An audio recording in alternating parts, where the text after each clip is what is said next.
করাচি পাকিস্তান হয়ে গেছে আমাদের বাংলা, এটাই বলবো। আমাদের পশ্চিমবঙ্গ, আমাদের সোনার বাংলা করাচি পাকিস্তান হয়ে গিয়েছে। কমিউনিটিকে তোষণ করার জন্য এই কাজটা এই রাজ্যে ঘটে চলেছে। কারণ এই দেশ, সেই দেশের গৌরব কেন বারবার করে সকলে নষ্ট করে দিচ্ছে বলে আমাদেরকেই এই স্টেপটা বারবার নিয়ে যেতে হচ্ছে। বামপন্থীরা, আসলে আমি বলবো বামপন্থীদের তাহলে টাইটেলগুলো কেন তারা ধারণ করে, যে টাইটেলগুলো আছে তাদের নামগুলোও পরিবর্তন করা উচিত। বিভিন্ন টাইটেল, আমি যেটা বলতে চাইলাম সেটা হচ্ছে তারা ধর্মবিরোধী, তারা চরম ধর্মবিরোধী, তারা হচ্ছে চরম সেকুনাকু। তাদেরকে রাজনীতিতে ময়দানে টিকে থাকতে হবে। তো তারা তো পার্টিকুলার একটা জনগোষ্ঠীর উপর ডিপেন্ডেন্ট, পার্টিকুলার একটা কমিউনিটির উপর ডিপেন্ডেন্ট। না হলে রোহিঙ্গা ঢুকিয়ে আজকে রাজ্যটাকে এইরকমভাবে নষ্ট করে, ভোট ব্যাঙ্কটাকে এইভাবে অ্যাকোয়ার করে। বাংলাদেশ ইস্যু নিয়ে বারে বারে সরগরম হয়েছে এই রাজ্যে গত পরশুদিন থেকে বিরোধীরা যেমনটা দেখছি যে আন্দোলন করছে বিজেপি থেকে, সেরকমই গতকালও দেখলাম হিন্দু মহাজাগরণের তরফ থেকে প্রোটেস্ট করা হচ্ছিল। কিন্তু সেখানে দাঁড়িয়ে এই রাজ্য পুলিশের সক্রিয় ভূমিকা, তারা বাধা দিলেন এবং সেখানে বিক্ষোভগুলো দেখা গেল। সাধু সন্তরাও মার খাচ্ছে, পুলিশও মাথা ফাটলো। কি বলবে বিষয়টা?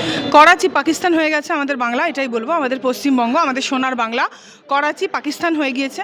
কেন হয়ে গিয়েছে তার কারণ আজকে বাংলাদেশের হিন্দু সম্প্রদায়ের জন্য আমাদের যে প্রতিবাদ, আমাদের সাধু সন্তদের যে লড়াই, আমাদের হিন্দু জাগরণ মঞ্চের যে প্রতিবাদ এবং যে ধিক্কার মিছিল, সেটাতে কেন আজকে মাননীয়ার পুলিশের এতটা সমস্যা হচ্ছে যে তারা লাঠিচার্জ করছে, তাদের উপর অকথ্য ভাষায় তাদের উপর গালিগালাজ করে তাদেরকে সেই প্রতিবাদ স্থল থেকে তাদেরকে বিচ্ছিন্ন করার চেষ্টা করছে এবং যে করেই হোক তাদের প্রতিবাদের যে কণ্ঠ সেটা বন্ধ করার চেষ্টা করছে। এটা থেকেই বোঝা যায় যে পার্টিকুলার কোন কমিউনিটিকে তোষণ করার জন্য এই কাজটা এই রাজ্যে ঘটে চলেছে। বিজেপির তরফ থেকে বারবার ওয়াকআউট করা হচ্ছে, আজকেও দেখলাম বিধানসভা থেকে ওয়াকআউট করে বেরিয়ে চলে এলো। কি বলবে?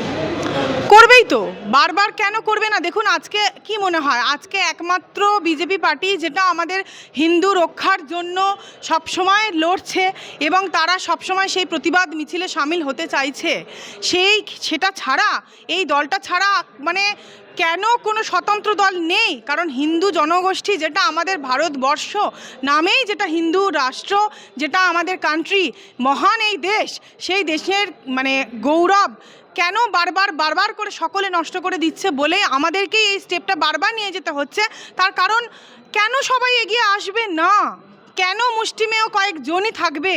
ধর্মটা তো আমাদের সবার, এবং হিন্দু জনগোষ্ঠীটা, এবং আমেরিকাতে পর্যন্ত প্রতিবাদ হচ্ছে, আমেরিকায় পর্যন্ত হিন্দু জনসমাজ প্রতিবাদ করছে। এবং বিশ্ব হিন্দুত্বটা শুধুমাত্র ভারতবর্ষের মধ্যে কনফাইন্ড নেই, এটা একটা চরম পর্যায়ের জিনিস, যেটা বিশ্বব্যাপী এই আমাদের এই ধর্মটা যেভাবে আমাদের সনাতন ধর্মের উপরে কোনো কথাই হয় না। তাহলে আমাদের সেই সবচেয়ে পুরাতন ধর্ম, সনাতন ধর্ম, সবচেয়ে সায়েন্টিফিক ধর্ম, যেটা আমাদের জল, মাটি, আকাশ সবকটাকে আমরা পুজো করি, এটাই আমাদের সনাতন ধর্মের গৌরব। এটাই আমাদের সনাতন ধর্মের গৌরব, যে সূর্যের আলো ছাড়া, রশ্মি ছাড়া আমাদের কারোর অস্তিত্ব থাকতো না, আমরা সকলেই বিলীন হয়ে যেতাম। সেই সূর্য আমাদের দেবতা। তাহলে কেন সনাতন ধর্মের জন্য, তোমরা রক্ষার জন্য এগিয়ে আসবে না? এটাই তো প্রশ্নের, যে কেন যারা এগিয়ে আসবে না তারা কেন এগিয়ে আসবে না? দিদি, যেখানে বামপন্থীরা গাজায় যখন সংঘর্ষ হয় সেখানে তারা প্রতিবাদ করে রাস্তায় নামে, ক্যান্ডেল নিয়ে বেরিয়ে পড়ে, কিন্তু এই যে বাংলাদেশের ইস্যু নিয়ে তারা কিন্তু একটা পর্যন্ত মুখে কিছু আওয়াজ নেই। কারণ বামপন্থীরা, আসলে আমি বলবো বামপন্থীদের তাহলে টাইটেলগুলো কেন তারা ধারণ করে, যে টাইটেলগুলো আছে তাদের নামগুলোও পরিবর্তন করা উচিত। বিভিন্ন টাইটেল, আমি যেটা বলতে চাইলাম সেটা হচ্ছে তারা ধর্মবিরোধী, তারা চরম ধর্মবিরোধী, তারা হচ্ছে চরম সেকুনাকু। তাহলে এরা যে সেকুনেকু, তাহলে এই যে সেকুলারিজমের ধ্বজাটাই বামপন্থীরা, তাহলে কি শুধুমাত্র হিন্দু ধর্মের ক্ষেত্রেই তারা সেকুলারিজমটা দেখায়? অন্য কোনো ধর্মের ক্ষেত্রে তো কোনো রকম এই যে সেকুনাকুর ব্যাপারটা দেখি না। তাই বামপন্থীদের ব্যাপারে কোনো কমেন্ট করব না। It is a matter of time waste. সকলেই জানে তাদের পন্থা, তাদের নীতি, তাদের ধর্ম, তারাই জানে। তাদের ব্যাপারে কিছু বলারই নেই। তার থেকে আমরা কোনো সাউন্ড মেন্টালিটি অ্যালং উইথ একটা সাউন্ড ডেমোক্রেসির জন্য যেটা প্রয়োজন, যে প্রতিবাদ বা মিছিল, ধিক্কার, সেগুলো উই ক্যানট অ্যাকচুয়ালি এক্সপেক্ট। আগামীকাল তৃণমূলের তরফ থেকে ওয়াকআউট বিল নিয়ে প্রতিবাদে নামছে, তৃণমূলের মুখ্য নেতৃত্ব দিচ্ছেন, বলা যেতেই পারে। কি বলবেন?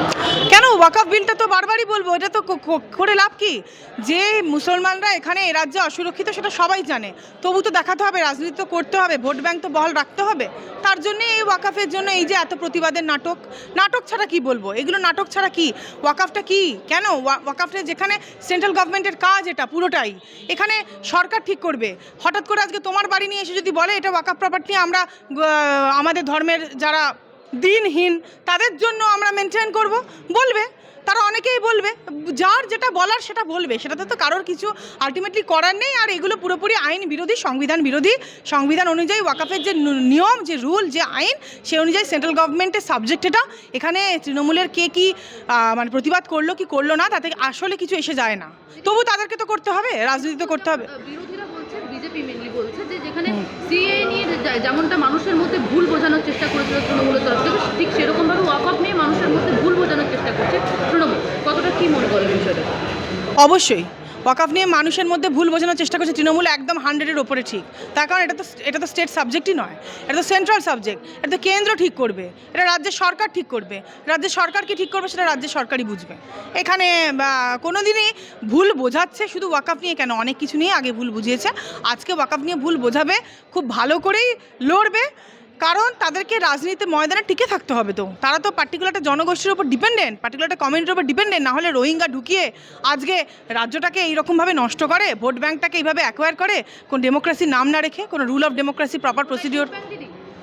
অবশ্যই ভোট ব্যাঙ্ক এবং ক্ষমতায় টিকে থাকা।